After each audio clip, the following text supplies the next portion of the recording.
Olá, sou a pastora Mara Parloff e atuo junto à comunidade evangélica de confissão luterana em Belo Horizonte. Estamos há exatamente uma semana da Páscoa. Após a Quaresma, vivemos a Sexta-feira da Paixão, a seguir o Sábado de Desolação e Desamparo, pela ausência e morte de nosso Senhor Jesus Cristo, e então a Páscoa reluzente da ressurreição. No pós-Páscoa, uma das narrativas que mais utilizamos em nossas meditações é acerca do caminho de Emaús, de Jesus caminhando com seus discípulos rumo a Emaús, quando então se revela ressuscitado. O texto clássico deste caminho de Emaús se encontra no Evangelho de Lucas. Contudo, para a nossa reflexão neste momento, queremos utilizar o Evangelho de Marcos, no capítulo 16, os versículos 9 e seguintes. Esta perícope, este conjunto de textos ao final, no capítulo 16, encerra, em verdade, o Evangelho de Marcos. Quando, então, Jesus se revela ressuscitado ao seu grupo de companheiros e de companheiras mais próximos, que estavam profundamente tristes e também muito assustados. Afinal, a morte de Cristo na cruz foi uma morte de perseguição pelo sistema e pelo poderio daquela época. Também os seguidores, discípulos e discípulas, poderiam ser presos e sofrer o mesmo fim. Por isso estavam tão temerosos, tão assustados e buscavam se esconder. Nesse contexto de desolação é que Jesus aparece e se revela.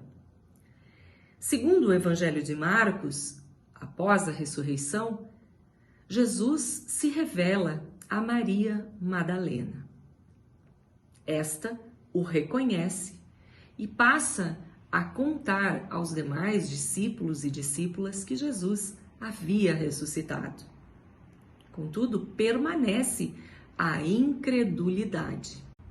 Após, pois, conversar e se revelar a Maria Madalena, Jesus caminha com 2 de seus discípulos rumo a Emaús. E ali, ao proferir o Evangelho da maneira mais viva possível, a partir de sua própria presença, Jesus se revela e é reconhecido como o Senhor ressurreto. Na sequência, Jesus se encontra com um grupo ainda maior de discípulos. Estavam reunidos 11 discípulos e discípulas em uma casa, assustados, escondidos, e partilhavam uma refeição.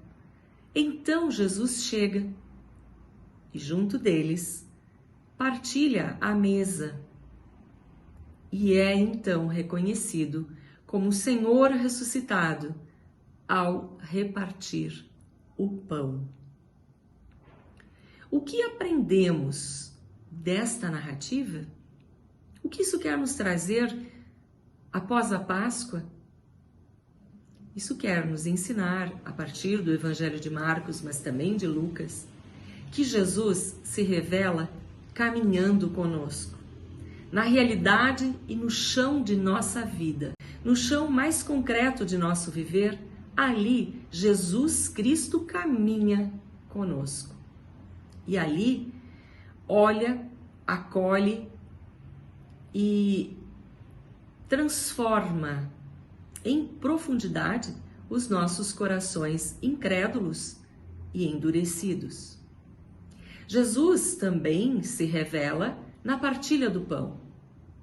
E disso aprendemos que viver comunidade no seguimento a Cristo é repartir.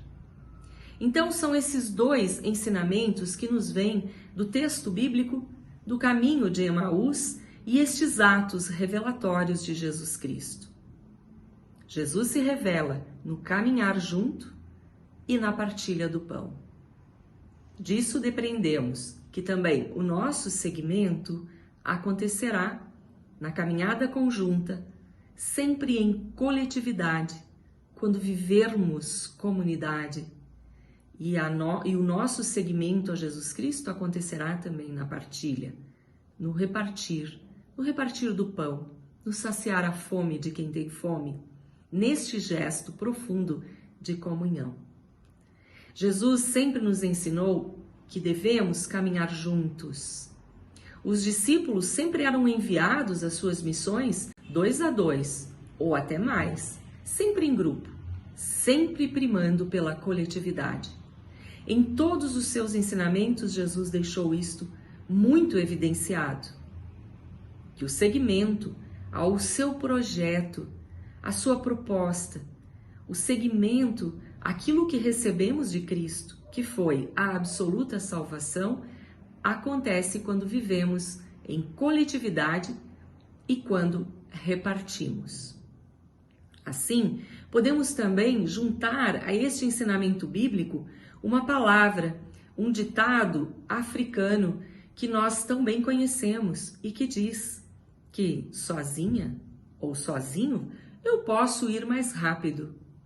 Contudo, em coletividade, juntas e juntos, podemos ir bem mais longe. Que esta junção entre o Evangelho e ditos possam nos levar a caminharmos como comunidade, a nos fortalecermos em coletividade e na partilha, em todas as partilhas possíveis que constituem a comunhão no seguimento a Jesus Cristo. Que assim seja. Amém.